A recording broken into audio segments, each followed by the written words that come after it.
जय हिंद स्टूडेंट। आज के इस वीडियो में हम पॉलिटी के एक महत्वपूर्ण चैप्टर यानी राष्ट्रपति के बारे में पढ़ने वाले हैं। हमारे संविधान में राष्ट्रपति की चर्चा अनुच्छेद 52 से 61 के बीच में है। हालांकि कुछ और अनुच्छेद भी हैं जहां पे राष्ट्रपति की शक्तियां और कई चीज़ों के बारे में चर्चा है, लेकिन मुख्य रूप से अनुच्छेद 52 से 61 के बीच में इसकी चर्चा है। आज के इस वीडियो में हम अनुच्छेद 52 से लेके 61 तक की चर्चा करने की कोशिश करेंगे। ठीक है, तो चलिए बिना देरी किए देखते हैं। तो इसके लिए ट्रिक है पकानी कोका दुओदशम। इस ट्रिक का अभी हम धीरे धीरे यूज करना देखेंगे, फिर आपको भी बताएंगे इसका यूज। ठीक है, तो देखिए सबसे पहले अनुच्छेद 52 जो है ये है राष्ट्रपति का पद। अनुच्छेद 52 है राष्ट्रपति का पद। राष्ट्रपति का पद क्या है? अनुच्छेद 52 राष्ट्रपति पद का मतलब है कि राष्ट्रपति जो है ये देश का औपचारिक प्रधान होता है। औपचारिक प्रधान का मतलब नाम मात्र का प्रधान होता है। राष्ट्रपति जो है ये देश का औपचारिक प्रधान होता है। औपचारिक मतलब नाम मात्र का होता है। ठीक है, तो राष्ट्रपति का ये जो पद है औपचारिक प्रधान होता है। ये पद जो है ये ब्रिटेन से लिया गया है। कहाँ से लिया गया है? ब्रिटेन से लिया गया है। तो अनुच्छेद 52 हमें बताता है राष्ट्रपति के पद के बारे में। राष्ट्रपति जो है ये औपचारिक प्रधान होता है। औपचारिक प्रधान मतलब कि औपचारिक नाम मात्र के लिए प्रमुख होता है यानी प्रधान होता है, और इसका पद जो है औपचारिक प्रमुख का ये ब्रिटेन से लिया गया है। अनुच्छेद 52 में इतना ही है। अनुच्छेद 53, अगर अनुच्छेद 53 की बात करें तो इसमें बताया गया है कि राष्ट्रपति जो है ये कार्यपालिका का औपचारिक प्रधान होता है। राष्ट्रपति जो है कार्यपालिका का औपचारिक प्रधान होता है। मतलब ये है कि यह कोई भी कार्य होगा तो वो राष्ट्रपति के हस्ताक्षर यानी उसके सिग्नेचर पर ही होता है। तो कार्यपालिका प्रधान का मतलब यही है। तो कार्यपालिका का लेकिन वास्तविक प्रधान कौन होता है? तो वास्तविक प्रधान होता है पीएम यानी प्रधानमंत्री। और औपचारिक प्रधान कौन होता है? तो औपचारिक प्रधान होते हैं राष्ट्रपति। कहीं पर भी अगर जाना हो तो उस पर किसका सिग्नेचर होगा? राष्ट्रपति का होगा। दूसरे देश में जाना है तो सिग्नेचर किसका होगा? राष्ट्रपति का होगा। लेकिन वास्तविक प्रधान कौन होता है? वास्तविक प्रधान होते हैं प्रधानमंत्री। ठीक है, तो चलिए अब आगे देखते हैं। अनुच्छेद 52 समझ लिए। अनुच्छेद 53, तो अब इस ट्रिक को समझ लेते हैं। पकानी मतलब ये है अनुच्छेद 52। अनुच्छेद 52 और पा का मतलब हो गया कि राष्ट्रपति का पद। और का अनुच्छेद ये हो गया 53। इसमें है कि कार्यपालिका प्रधान होता है। राष्ट्रपति जो है ये कार्यपालिका का से कार्यपालिका प्रधान होता है। तो ये बताया गया है कार्यपालिका प्रधान का से। अमनी वाला देखते हैं। तो अनुच्छेद अब आ जाएगा 54। इसमें है कि राष्ट्रपति का निर्वाचन। ठीक है, राष्ट्रपति का निर्वाचन ये सबसे ज़्यादा इम्पोर्टेंट है। ये हमें समझ लेना होगा कि राष्ट्रपति का निर्वाचन कैसे होता है। तो अब ये सबसे ज़्यादा इम्पोर्टेंट है अनुच्छेद 52 और 53 के बाद। तो इसे ध्यान में रखना होगा तभी आप इसे समझ पाएंगे। तो देखिए राष्ट्रपति का जो चुनाव है वो एकल संक्रमणीय, लिख देते हैं यहाँ पे। राष्ट्रपति का जो चुनाव है वो एकल संक्रमणीय प्रणाली द्वारा होता है। कैसे होता है अभी हम बताते हैं ये क्या है। तो होता कैसे पहले ये समझ लीजिए। टर्म क्या है इसमें कौन से वर्ड हैं? एकल संक्रमणीय प्रणाली द्वारा होता है। एकल संक्रमणीय प्रणाली, एकल संक्रमणीय, उसके बाद प्रणाली, उसके बाद एक और होता है अनुपातिक। एकल संक्रमणीय अनुपातिक। यहाँ पूरा नाम इसका क्या होगा? पूरा नाम होगा इसका एकल संक्रमणीय अनुपातिक प्रणाली। पूरा नाम लिखते हैं एकल संक्रमणीय अनुपातिक प्रणाली। अनुपातिक प्रणाली द्वारा किसका चुनाव होता है? तो राष्ट्रपति का चुनाव होता है। तो क्या इसका चुनाव प्रत्यक्ष होता है? तो इसका चुनाव प्रत्यक्ष नहीं होता, अप्रत्यक्ष रूप से होता है। तो क्या इसके चुनाव में हम लोग भाग लेते हैं यानी आम जनता लोग भाग लेती है? जैसे कि विधायक के चुनाव में, प्रधान के चुनाव में, गांव के मुखिया के चुनाव में भाग लेती, क्या वैसे ही राष्ट्रपति के चुनाव में भाग लेती है? तो वैसे नहीं होता है ये। इसमें अप्रत्यक्ष रूप से चुनाव होता है। इसमें भाग कौन लेता है? चलिए वो हम देखते हैं। लेकिन उससे पहले क्या, सबसे पहले हम यही देख लेते हैं कि इसके चुनाव में कौन कौन भाग लेता है। ठीक है, तो देखिए इसके चुनाव में सबसे पहले क्या होता है, एक होता है संसद, एक होता है विधानमंडल। ये है संसद, मान लीजिए ये है संसद, ये है विधानमंडल। इन सब के बारे में आने वाले दिनों में आपको वीडियो देखने को मिलेगा, इसलिए आप चैनल को सब्सक्राइब कर लीजिए। तो ये है संसद, ये है विधानमंडल। ठीक है, तो संसद में क्या होता है, संसद में 2 सदन होते हैं। कौन कौन से, लोकसभा, संसद में 2 सदन होगा, एक होगा लोकसभा, एक होगा राज्यसभा। वैसे ही विधानमंडल में भी 2 सदन होंगे, विधानमंडल में भी 2 सदन। कौन कौन, एक विधानसभा, एक विधान परिषद। ठीक है, विधानसभा, विधान परिषद। विधान परिषद जो है ये केवल कुछ राज्यों में है, जैसे कि अभी 6 राज्यों में है। और ये जो है ये लोकसभा और राज्यसभा होते हैं। इसमें जो लोकसभा, राज्यसभा, इसमें जो चुने जाते हैं उन्हें एमएलए कहते हैं। क्या कहते हैं इन्हें, एमएलए, एमएलए कहते हैं। और जो इसमें जाते हैं विधानमंडल में, उन्हें कहते हैं एमपी। क्या कहते हैं, एमपी। इतना समझ में आया। एमएलए किसे कहेंगे, जो संसद के लोकसभा या राज्यसभा में जाएंगे तो उन्हें एमएलए बोला जाता है, और जो विधानमंडल के विधानसभा या विधान परिषद में जाएंगे उन्हें एमपी बोला जाता है। ठीक है, तो देखिए लोकसभा में 2 लोगों को राष्ट्रपति चुनता है। 2 लोगों को राष्ट्रपति चुनता है। कौन से लोगों को, 2 एंग्लो इंडियन को राष्ट्रपति सिलेक्ट करता है। 2 एंग्लो इंडियन को राष्ट्रपति चुनता है। और राज्यसभा में जो है इसमें 12 सदस्य को, राज्यसभा में 12 सदस्य को राष्ट्रपति चुनता है। जैसे मैं आपको यहाँ पे इतना बता देता हूँ, लोकसभा में मान लीजिए, अगर मैं फॉर एग्जांपल बताता हूँ आपको, मान लीजिए 100 सीटें हैं। ठीक है, तो उसमें से 2 लोगों को राष्ट्रपति चुनेगा। ठीक है, वैसे अगर राज्यसभा में 100 सीटें हैं तो उसमें से 12 लोगों को राष्ट्रपति चुनेगा। तो इतना तो मैं बता देता हूँ, इतना है नहीं, ये एग्जाम्पल है। ठीक है, अब वैसे ही विधानसभा में भी एक एंग्लो इंडियन को राष्ट्रपति चुनता है, एक एंग्लो इंडियन को राष्ट्रपति। इन सब के बारे में आपको डिटेल से जानने को मिलेगा। इन सब के बारे में आने वाले दिनों में आपको वीडियो मिलेंगी, तो इसलिए चैनल को सब्सक्राइब कर लीजिए। फिर मैं आपको बताऊंगा कि लोकसभा में कितनी सीटें होती हैं, राज्यसभा में कितने होते हैं, इनका प्रोसीजर क्या होता है, उन सब के बारे में मैं बात करूंगा। लेकिन अभी समझते हैं कि राष्ट्रपति का चुनाव कैसे होता है। तो देखिए, लोकसभा में 2 सदस्य को मनोनीत करता है, मतलब 2 एंग्लो इंडियन को राष्ट्रपति मनोनीत करते हैं, यानी चुनते हैं। राज्यसभा में 12 सदस्य को और विधानसभा में 1 सदस्य को। ठीक है, तो चुनते हैं। अब देखिए, तो ये जितने लोगों को चुनते हैं, इतने लोग जो है ये राष्ट्रपति के चुनाव में भाग नहीं लेंगे। मतलब भाग नहीं लेंगे, भाग लेंगे कि भाग नहीं लेंगे, तो इसमें भाग नहीं लेंगे, यानी ये वोट नहीं देंगे। वोट कौन कौन देंगे, वोट देंगे लोकसभा के सदस्य, राज्यसभा के सदस्य, विधानसभा के सदस्य। लेकिन उनमें भी वोट कौन देंगे, लोकसभा के सदस्य, राज्यसभा के सदस्य और विधानसभा के सदस्य। लोकसभा, राज्यसभा, विधानसभा के सदस्य। लोकसभा में 2 लोग नहीं देंगे, राज्यसभा में 12 नहीं देंगे और विधानसभा में भी 1 सदस्य नहीं देंगे वोट। ठीक है, इतना समझ में आया। और यहाँ पे बात हो रही है एंग्लो इंडियन। तो चलिए सबसे पहले मैं आपको बता देता हूँ एंग्लो इंडियन क्या होते हैं। वैसे सुन लीजिए आप, एंग्लो इंडियन क्या है। एंग्लो इंडियन उसे कहते हैं जिसकी माता भारतीय हो और पिता क्या हो, वो विदेशी हो, तो उसे एंग्लो इंडियन बोला जाता है। ये जब इतिहास आप पढ़ेंगे तो उसमें बताया जाएगा, जब आए थे अंग्रेज लोग तो वहाँ पे वो लोग विदेशी थे और यहाँ पे जो बच गए उनके पुत्र, उन्हें बोला जाता है एंग्लो इंडियन। ठीक है, और राष्ट्रपति मनोनीत, यहाँ पे जो 12 सदस्य हैं इन्हें राष्ट्रपति क्या करता है, मनोनीत करता है। यहाँ पे 2 एंग्लो इंडियन को मनोनीत करता है, यहाँ पे 12, यहाँ पे 1।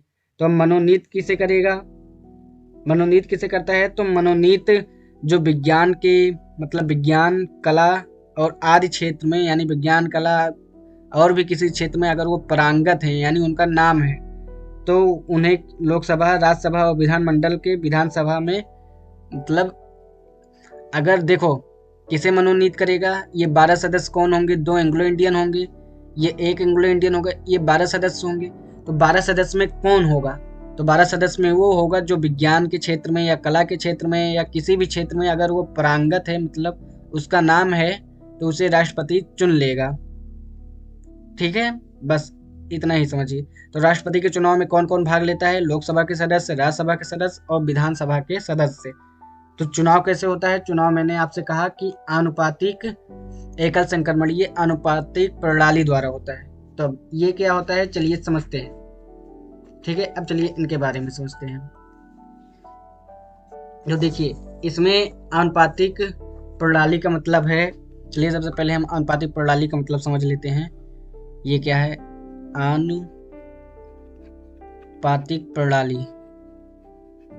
सबसे पहले हम यही समझते हैं, आनुपातिक प्रणाली का मतलब क्या है। आनुपातिक प्रणाली का मतलब है कि इसमें राष्ट्रपति के चुनाव में जो है ये जैसे सब भाग लेंगे। मान लीजिए A, B, C, मान लीजिए 3 प्रत्याशी राष्ट्रपति के चुनाव के लिए खड़े हैं। ठीक है, इधर समझ में खड़े हैं। अब मान लीजिए कि 1, 2, 3 लोगों को मान लीजिए वोट देना है। तो अब ये क्या करेंगे कि इन्हें सबको वोट देना पड़ेगा, सबको वोट देना पड़ेगा। लेकिन अब सबको वोट कैसे देंगे? तो उन्हें वोट इस क्रम में देना होगा कि वो सबसे ज़्यादा पसंद किसे करते हैं, सबसे ज़्यादा वो किसे चाहते हैं कि पहले नंबर पे कौन आए, दूसरे नंबर पे कौन आए, तीसरे नंबर पे कौन आए, उन्हें सबको वोट देना पड़ेगा। जैसे पहले सदस्य जो हैं 1 नंबर, ये अगर चाह लिए कि मान लीजिए सबसे पहले ये A वाला 1 नंबर पे मतलब ये बने राष्ट्रपति, फिर कहें अगर मान लो A नहीं बन पाता है तो B बन जाए, तो उन्होंने दूसरे नंबर पे इसे रख दिया। और तीसरे नंबर पे मान लीजिए उन्होंने रख दिया किसे? उन्होंने रख दिया C वाले को। ठीक है, अब ऐसे दूसरा वाला आएगा, मान लीजिए दूसरे वाला आया, अब उसका मन किया कि नहीं A दूसरे नंबर पे आए, ठीक है, लेकिन पहले नंबर पे जो है ये पहले नंबर पे B आना चाहिए। ठीक है, और फिर तीसरे नंबर पे आना चाहिए C को, ये दूसरा वाला। ऐसे कोई तीसरा प्रत्याशी है, उसने सोचा कि A को जो है ये मान लीजिए तीसरे नंबर पे आना चाहिए, और B जो है ये आना चाहिए, उसको सबको वोट देना पड़ेगा। ठीक है, लेकिन अब इसमें क्या होगा, इसमें सब अपने पसंद के अनुसार सबको क्रम वाइज देना पड़ेगा वोट, लेकिन देना सबको पड़ेगा। ठीक है, तो तीसरे नंबर पर मान लीजिए इसने इसको रख दिया, फिर इसने सोचा कि पहले नंबर पे इसे आना चाहिए और दूसरे नंबर पे इसे आना चाहिए, हो गया। तो अब क्या होगा, मान लीजिए अब समझिए वोट पड़ गया। ठीक है, तो अब क्या होगा, अब देखा जाएगा कि A नंबर को कितने लोगों ने सोचा कि पहले नंबर पे आया जाए। तो A को कितने लोगों ने सोचा? 1 लोगों ने। वहीं अगर B पर बात किया जाए तो 2 लोगों ने सोचा, और C पे बात किया जाए तो किसी ने नहीं सोचा। ठीक है, तो इस प्रकार यहाँ पे देखेंगे तो 2 लोगों ने सोचा, तो यहाँ पे B जो होगा ये जीत जाएगा, B जो होगा वो जीत जाएगा। ठीक है, लेकिन B जो होगा ये जीत जाएगा। यहाँ पे इतना समझ में आया कि नहीं? इतना समझ में आया? तो ये क्या था, ये था आनुपातिक प्रणाली वाला पता। अब जो बच गया जिसे कहते हैं एकल संक्रमणीय, तो अभी तक हमने क्या समझा? आनुपातिक प्रणाली का मतलब, आनुपातिक प्रणाली का मतलब हमने समझ लिया। ठीक है, अब एकल संक्रमणीय, इसका मतलब समझते हैं। एकल संक्रमणीय देखिए वो कैसे होगा। एकल संक्रमणीय, मान लीजिए 3 प्रत्याशी फिर से। अब एकल संक्रमणीय का मतलब हम समझते हैं। एकल संक्रमणीय क्या है? एकल संक्रमणीय, इसका मतलब क्या है, चलिए इसको समझ लेते हैं। एकल संक्रमणीय, हाँ देखिए, अब इसका मतलब क्या है? इसका मतलब है कि फिर से मान लीजिए हम 3 कैंडिडेट को लेते हैं। ठीक है, कौन कौन से? A, B, C।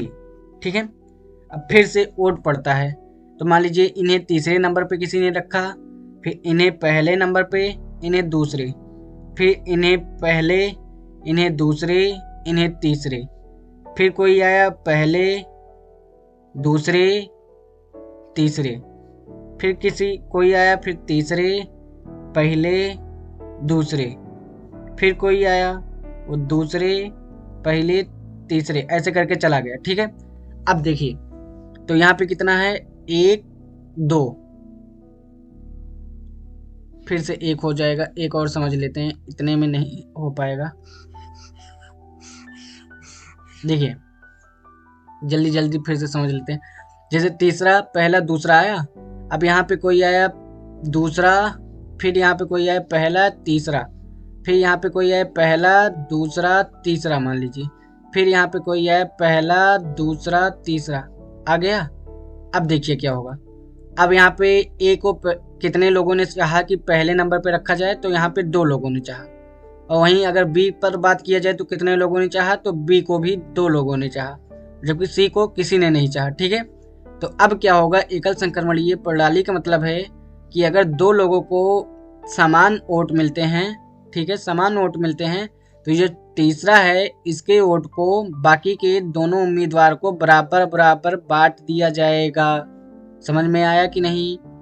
मतलब कि अगर ए को भी, ए और बी बराबर हो गए, मतलब ए और बी को सामान्य वोट मिल गए, मतलब ए को भी 2 लोगों ने चाहा कि पहले नंबर पे बने, 2 लोगों ने चाहा कि पहले नंबर पे ये राष्ट्रपति बने, वहीं बी को भी मान लीजिए 2 लोगों ने चाहा कि पहले नंबर पे राष्ट्रपति बने, तब फिर बचे हुए सी के वोट को इन दोनों में बराबर बराबर बांट दिया जाएगा और सी को निकाल दिया जाएगा।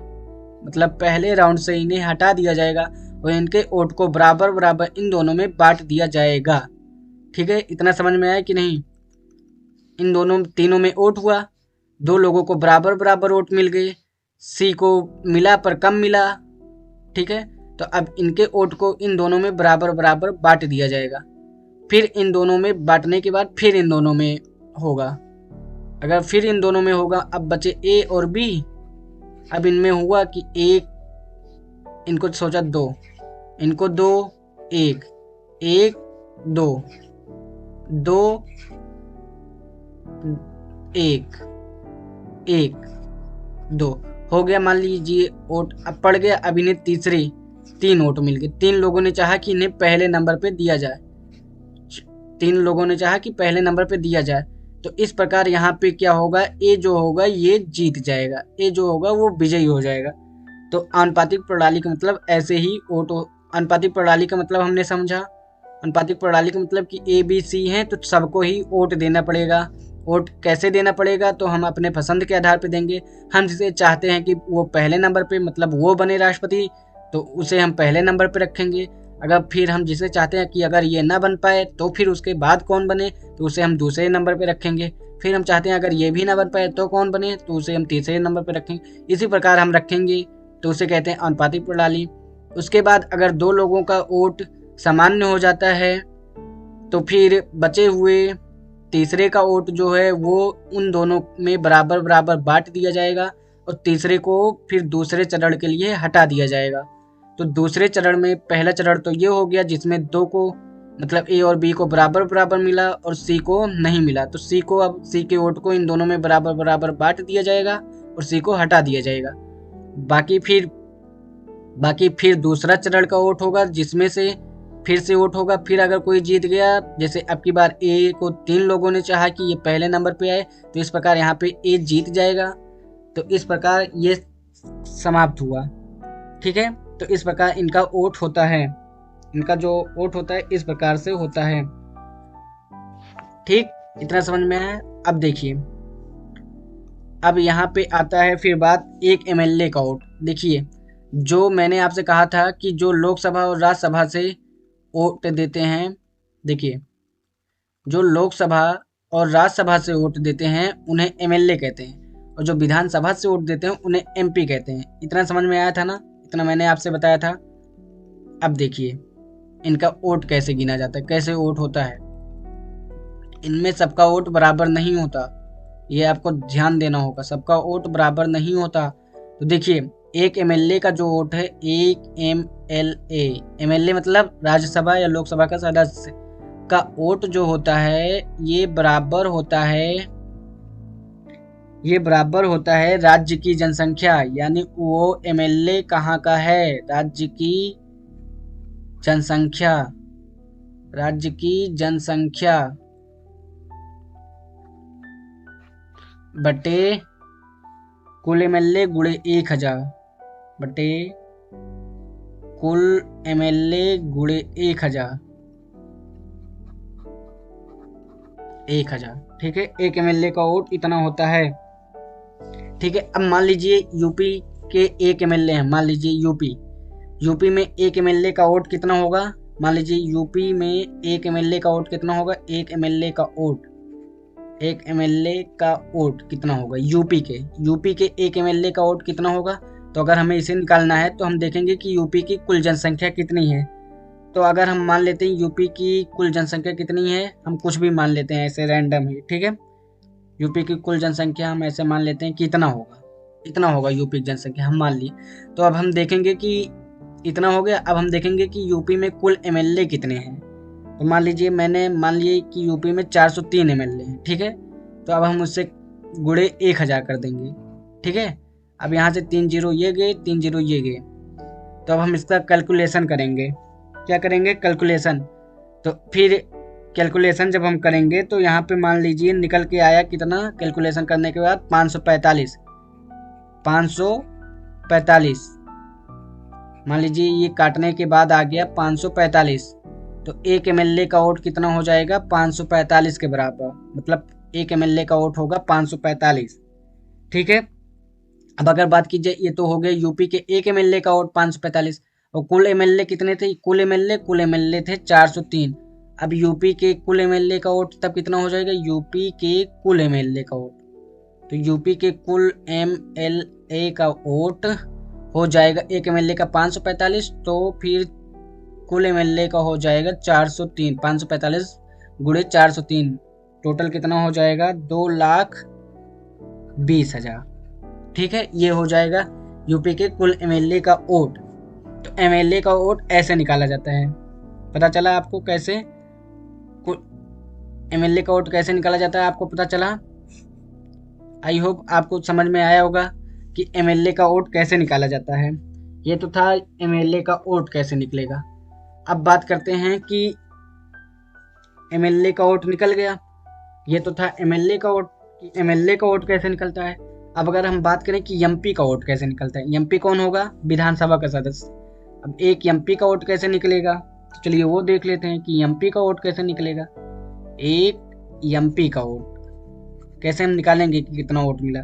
तो एक एमपी का वोट होगा कुल एमएलए का वोट। एक एमपी का वोट बराबर कुल एमएलए का वोट। एक एमपी का वोट बराबर होगा कुल एमएलए का वोट बटे कितना होगा? Total MP. एक एमपी का अगर हमें वोट निकालना है तो हमें देखना होगा कि टोटल एमएलए का कितना वोट है और कितने एमपी हैं। ठीक है, तो हमें ये देखना पड़ेगा। तो जैसे मान लीजिए आपको एग्जांपल के लिए इसमें टोटल एमएलए का वोट कितना था? 2,20,000। तो यहाँ पे हो जाएगा एक एमपी का वोट हो जाएगा 2,20,000 बटे टोटल एमपी कितने हैं। मान लीजिए कुछ भी हैं, मान लीजिए 500 ज़्यादा नहीं होंगे। कितना होंगे? मान लीजिए 200 हैं। तो 2 जीरो कट गए, बाकी गुणा भाग आप कर लेंगे। तो एक एमपी का वोट कितना आ जाएगा? एक एमपी का वोट आ जाएगा, ठीक है, एक एमपी का वोट आ जाएगा। लेकिन ऐसा होगा नहीं, ऐसे निकलता है। बस हमें इतना ध्यान देना होगा कि एक एमपी का वोट कैसे निकलेगा। ऐसे एक एमपी का वोट बराबर कुल एमएलए का वोट बटे टोटल एमपी। और एक अगर हम बात करें एक एमएलए का वोट कैसे निकलेगा, तो एक एमएलए का वोट राज्य की जनसंख्या बटे कुल एमएलए गुणे 1000। इतना समझ में आया? तो अब हमें फिर से हमें एक बार पूरा देख लेते हैं एक साथ। तो हमें पता चल गया राष्ट्रपति का निर्वाचन या चुनाव कैसे होता है। तो एकल संक्रमणीय या आनुपातिक प्रणाली, एकल संक्रमणीय और आनुपातिक प्रणाली द्वारा होता है। एकल संक्रमणीय मतलब हमने समझ लिया और आनुपातिक प्रणाली का भी मतलब हमने समझ लिया। अब चलिए हम बात करते हैं अनुच्छेद। उससे पहले हम ट्रिक के पास चलते हैं। ट्रिक क्या था? देखिए, यहाँ नी का मतलब हो गया ये हो गया अनुच्छेद 54, 52, 53, 54। अब यहाँ इसका मतलब हो गया कि निर्वाचन, किसका निर्वाचन? राष्ट्रपति का निर्वाचन, नहीं से निर्वाचन। ठीक है। अब ये देखिए, ये हो जाएगा अनुच्छेद 55। अब इसका मतलब क्या है वो चलिए हम देखते हैं। इसका मतलब क्या है, इसका मतलब क्या है, चलिए हम देख लेते हैं। देखिए, अनुच्छेद 55 का मतलब है कि राष्ट्रपति का न्यूनतम कोटा, ये हो जाएगा राष्ट्रपति का न्यूनतम कोटा। अब कोटा का मतलब क्या हो गया, न्यूनतम कोटा का मतलब क्या होगा, चलिए हम ये देखते हैं। राष्ट्रपति का न्यूनतम कोटा, तो राष्ट्रपति का न्यूनतम कोटा का मतलब हो गया, राष्ट्रपति का न्यूनतम कोटा मतलब हो गया, लिख देता हूं मैं, न्यूनतम कोटा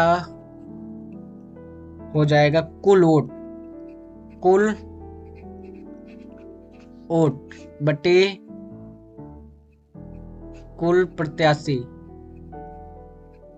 कुल वोट बटे कुल प्रत्याशी +1 ये क्या हो गया। देखिए, न्यूनतम कोटा का मतलब है कि कुल वोट जितने हुए, जितने कुल वोट पड़े हैं, फिर कितने प्रत्याशी ने छोड़ा है। देखिए, मान लीजिए कुल वोट थे, कुल वोट कितने थे, मान लीजिए 10 इतने थे। ठीक है, इतने देख लीजिए, कुल वोट मान लीजिए इतने थे।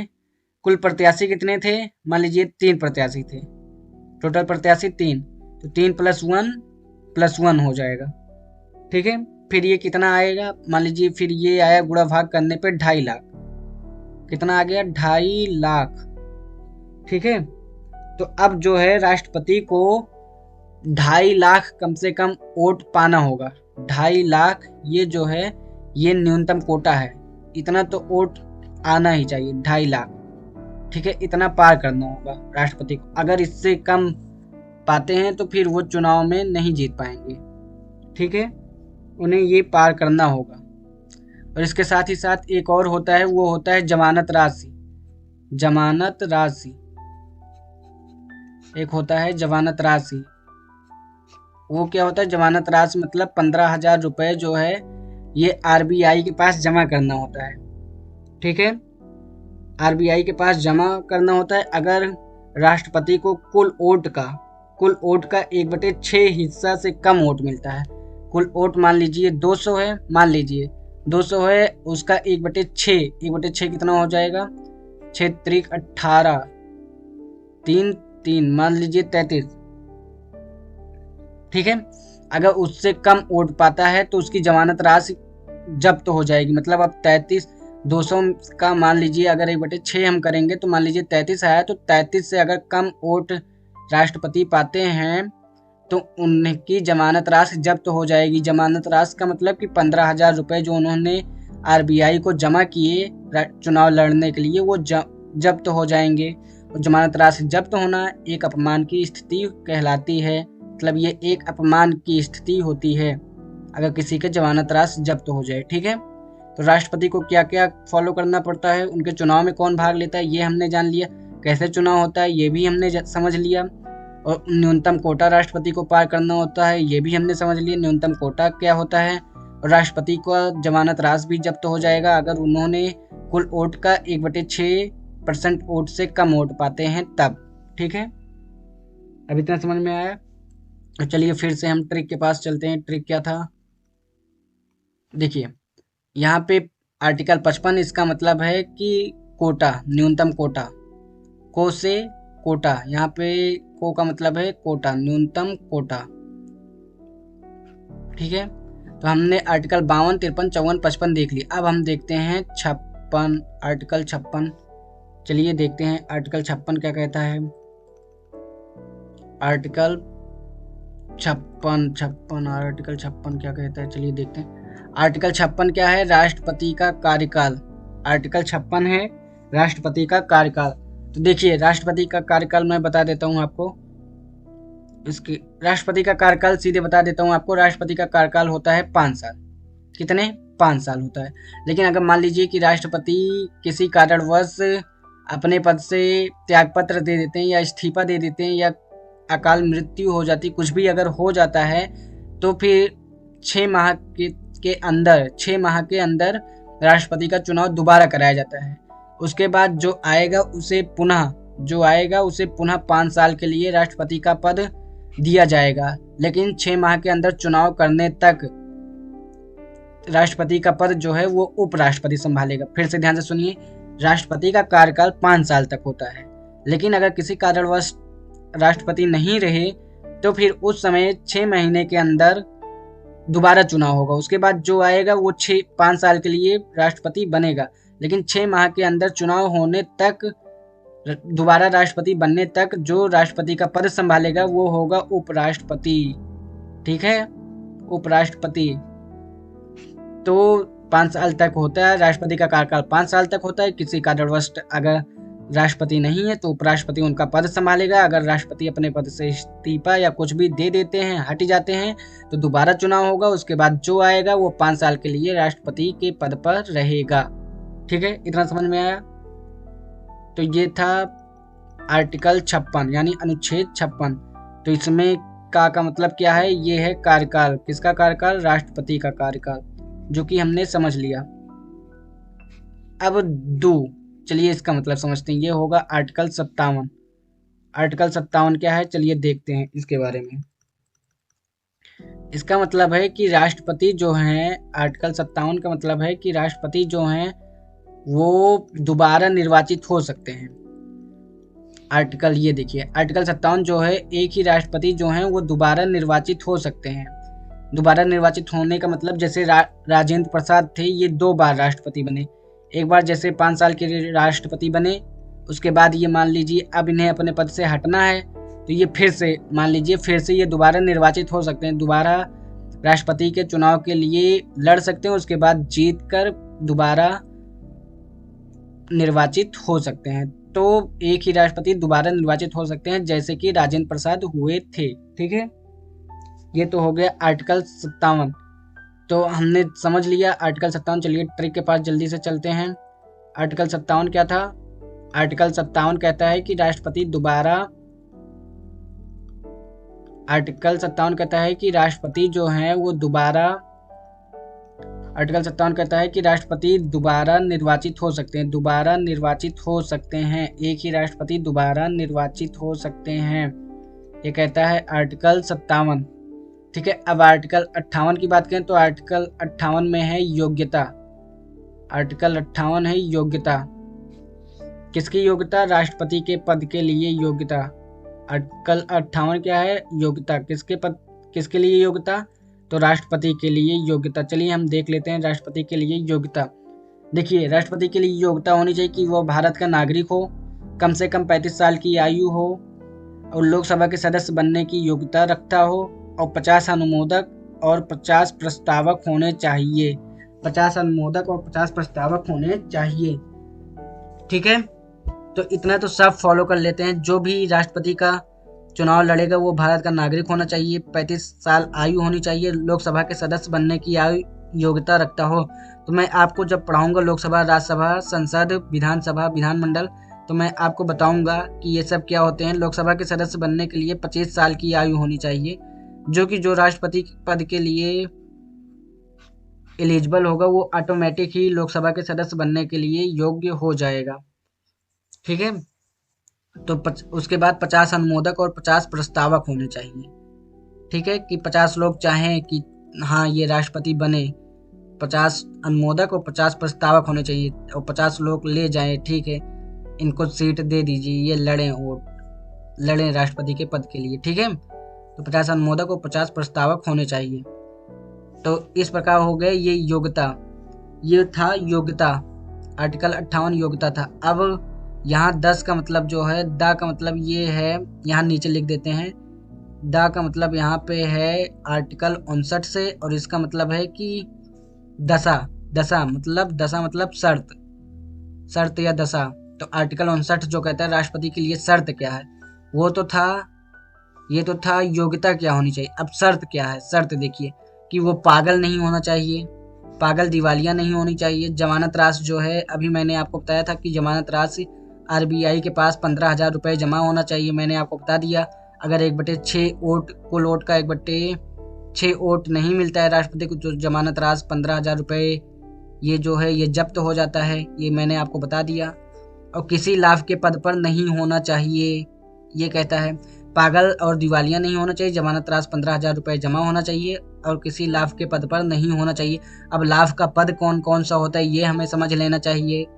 देखिए, सरकारी नौकरी जितनी है, सरकारी नौकरी जितनी है ये सभी लाभ के पद हैं। सरकारी नौकरी जितनी है ये सभी लाभ के पद हैं। लेकिन MP MLA ये सब जितने हैं, MP MLA ये सब सरकारी सेवक हैं, इन सबको लाभ का पद नहीं बोला जाएगा, ये सब सरकारी सेवक हैं। लेकिन सरकारी नौकरियां जितनी हैं ये सभी लाभ के पद हैं, तो किसी लाभ के पद पर नहीं होना चाहिए, ठीक है।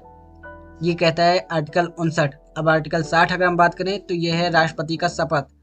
इसमें बात किया गया है राष्ट्रपति का शपथ, मतलब राष्ट्रपति को शपथ कौन दिलवाता है, तो इसकी चर्चा है आर्टिकल 60 यानी अनुच्छेद 60 में। तो राष्ट्रपति को शपथ कौन दिलवाएगा, तो राष्ट्रपति को शपथ जो है वो भारत का मुख्य न्यायाधीश दिलाता है। भारत का मुख्य न्यायाधीश मतलब CJI, chief justice of India, Bharat का मुख्य न्यायाधीश दिलाता है। अगर वो नहीं है, मान लीजिए मुख्य न्यायाधीश दिलाता है राष्ट्रपति को शपथ, मान लीजिए किसी कारणवश वो नहीं है तो उनसे छोटा दिला देगा, उनसे छोटा न्यायाधीश। तो लेकिन राष्ट्रपति को शपथ कौन दिलाता है, मुख्य न्यायाधीश। इसकी चर्चा किसमें है, अनुच्छेद 60 में, ठीक है। अब बात करते हैं अनुच्छेद 61। इसमें है राष्ट्रपति पर महाभियोग। राष्ट्रपति पर महाभियोग, तो ये हमें समझ लेना चाहिए, बहुत ही ज़्यादा जरूरी है, ये हमें समझ लेना चाहिए। इसका मतलब क्या है,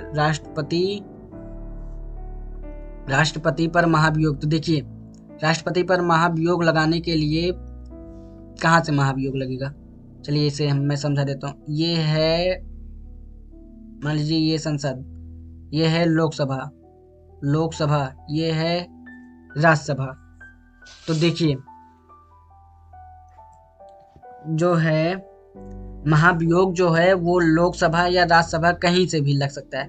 देखिए, लोकसभा और राज्यसभा कहीं से भी महाभियोग लगाया जा सकता है, लेकिन प्रस्ताव रखने के लिए, जैसे ये है संसद, मान लीजिए लोकसभा राज्यसभा कहीं से भी शुरुआत की जा सकती है। तो जहां से भी शुरुआत होगा, मान लीजिए, तो वहां से 25% सदस्य, जैसे राज्यसभा से शुरुआत हुआ तो राज्यसभा के 25% सदस्य जो हैं वो प्रस्ताव जो है वो संसद के सामने प्रस्तुत करेंगे।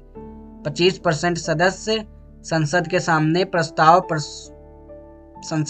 प्रस्ताव जो है वो प्रस्तुत करेंगे। उसके बाद जब वहां पे प्रस्तुत करेंगे तो बाकी के जो सदस्य हैं, जैसे अब आपको एग्जांपल से समझाते हैं, जैसे ये है लोकसभा, हम सीधे आपको बताते हैं, लोकसभा, ये है लोकसभा और ये है राज्यसभा। मान लीजिए शुरुआत दोनों कर सकते हैं, लोकसभा भी राज्यसभा भी। मान लीजिए लोकसभा में 245 लोग हैं, ये मान लीजिए आपको समझाने के लिए आसान कर देते हैं। देखिए, मान लीजिए लोकसभा में हैं 100 लोग, ठीक है, और राज्यसभा में हैं मान लीजिए 50। अब मान लीजिए शुरुआत कर रहे हैं लोकसभा वाले, तो इनमें से 25 लोग, लोकसभा के 25 लोग जो हैं ये जाएंगे संसद के सामने। संसद कौन होता है, संसद इन्हीं के सम्मिलित रूप को संसद कहते हैं। तो संसद में जाएंगे ये लोग 25 लोग, कम से कम 25 लोग, यानी इनका 25%, टोटल का 25% जाएंगे संसद के सामने, प्रस्ताव रखेंगे। क्या करेंगे, अभी प्रस्ताव रखेंगे, संसद के सामने प्रस्ताव रखेंगे। संसद कौन होगा, ये नहीं, 100 और 50 यानी 150 के सामने ये लोग प्रस्ताव रखेंगे। तो जब ये प्रस्ताव रखेंगे तो उनमें से फिर 66% मतलब कि अब 66 लोग, अभी तो 25 लोग रखे तो अब 66 लोग, टोटल कितने, 66, 25 पहले से हैं और बाकी के लोग जो हैं वो 66%, टोटल 100 में से 66 लोग अब यहाँ पे पारित करेंगे इसे कि हाँ ठीक है, करना चाहिए, प्रस्ताव लाना चाहिए, हाँ राष्ट्रपति को अपने पद से हटना चाहिए, ठीक है। तो यहाँ से जैसे लोकसभा है, 25% लोग संसद के सामने प्रस्ताव रखेंगे, वहाँ पे 66% लोग यानी 66 लोग उसे पारित करेंगे, ठीक है, हाँ ठीक है, करना चाहिए ऐसा। जब यहाँ पे पारित हो जाएगा, 66% लोग इसे पारित कर देंगे, टोटल का 66% अगर पारित हो गया, 66%, ओ सॉरी मैं आपसे क्या बोल रहा हूँ, 66% नहीं, 2/3, मैं आपसे क्या बोलते जा रहा हूँ, 2/3 सदस्य। देखिए 2/3 सदस्य फिर इसे पारित करेंगे, 2/3 सदस्य इसे पारित कर देंगे, हाँ हाँ होना चाहिए, ऐसा होना चाहिए, या नहीं होना चाहिए, होना चाहिए, नहीं होना चाहिए, फिर ये करेंगे, उसके बाद पारित करेंगे इसे। मतलब देखिए 100 थे, 100 में से 25 लेके गए, 25 लेके गए, उसके बाद संसद में 100 फिर 25 जब लेके गए, अगर इसका 2/3 यानी 200/3 कितना हो जाएगा, 3 छक 18, 19 20, 3 छक 18, 66। अब देखिए 25 है, तो वही मैं आपसे कह रहा था, 66 में जो बोल रहा था आपको फिर से समझा देता हूँ। देखिए 100 थे, 125 लोग लेके गए, संसद के सामने प्रस्तुत किए। अब वहां से जब प्रस्तुत किए तो वहां पे लोकसभा के ही अब 66 लोगों को ये पारित करना होगा, 66 लोगों को ये पारित करना होगा, हाँ ठीक है, यानी 2/3 सदस्य को पारित करना होगा कि ठीक है, मतलब हाँ ये ठीक है, आना चाहिए, महाभियोग लगना चाहिए राष्ट्रपति पे।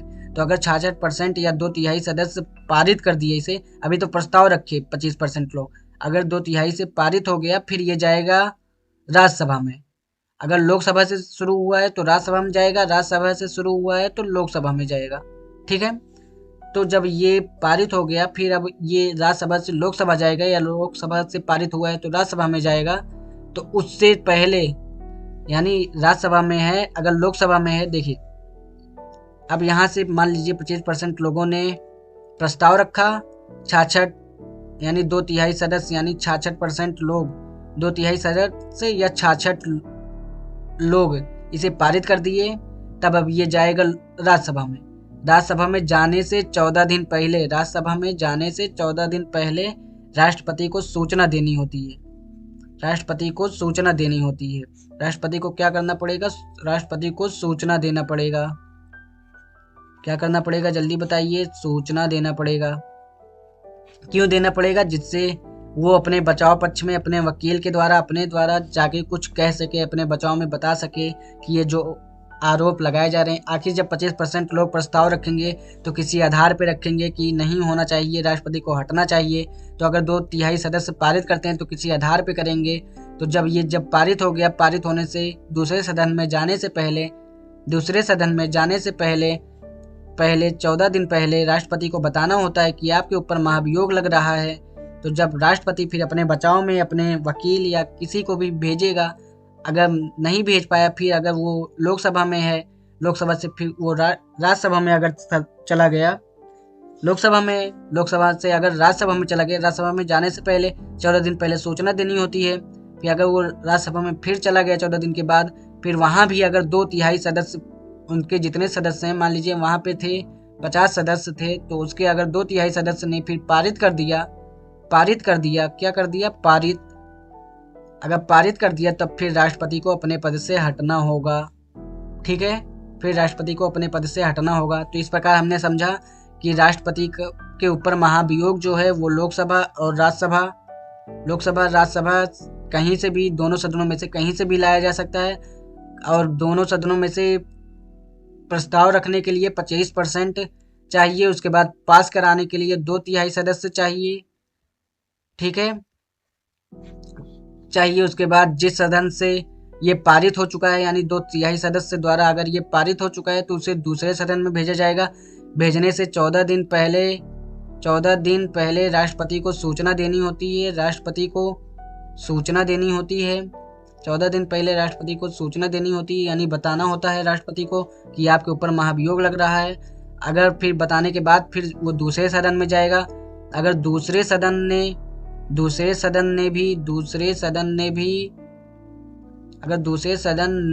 भी 2/3 सदस्य से पारित कर दिया, तो फिर राष्ट्रपति को अपना पद छोड़ना होगा। अगर दूसरे सदन ने भी 2/3 सदस्य से पारित कर दिया कि हाँ राष्ट्रपति को अपना पद छोड़ना चाहिए, इन पे महाभियोग लगना चाहिए, तो फिर राष्ट्रपति को अपना पद छोड़ना होगा। तो इस प्रकार हमने समझ लिया। तो आज के वीडियो में हमने क्या क्या समझा, चलिए फिर से एक बार देख लेते हैं।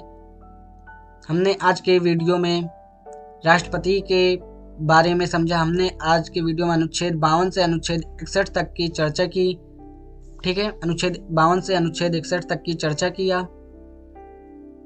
तो अगर आप इसका PDF चाहते हैं, जो मैं यहाँ पे लिख रहा हूँ, अगर आप इसका PDF चाहते हैं तो आप डिस्क्रिप्शन में टेलीग्राम लिंक दिया गया है, आप जाके वहाँ से इसका PDF भी डाउनलोड कर सकते हैं। ठीक है, तो आज की वीडियो में बस इतना ही रखते हैं। आई होप आपको आज का ये वीडियो पसंद आया होगा। बाकी अभी यहाँ पे ये समाप्त नहीं होता है। अभी राष्ट्रपति की कुछ विशेषाधिकार शक्तियाँ हैं, कुछ शक्तियाँ हैं उनके बारे में जो कि इस अनुच्छेद में नहीं है। आज की वीडियो में मैंने बस आपसे कहा था कि अनुच्छेद 52 से 61 तक की चर्चा कर ली जाए, तो 52 से 61 तक की हमने चर्चा कर लिया। फिर हम आपसे देखिए मिलते हैं आपसे, शायद हो सके तो अगर आप लोगों ने कमेंट किया तो फिर हो सकेगा तो मैं अगली वीडियो में आपको राष्ट्रपति के कार्य के बारे में बताऊंगा। ठीक है, लेकिन उसके लिए आपका कमेंट आना चाहिए। अगर आप इसका PDF डाउनलोड करना चाहते हैं इस PPT का, तो टेलीग्राम चैनल पे जाके इसका PDF डाउनलोड करके ले सकते हैं। ठीक है, तो आज का वीडियो आपको कैसा लगा कमेंट बॉक्स में ज़रूर बताएं। अगर आज का वीडियो आपको पसंद आया है तो वीडियो को लाइक कीजिए और ज़्यादा से ज़्यादा शेयर कीजिए। चैनल पे पहली बार आए हैं तो चैनल को भी सब्सक्राइब कर लीजिए। चलिए मिलते हैं आपसे किसी नए वीडियो में, तब तक के लिए जय हिंद, जय भारत।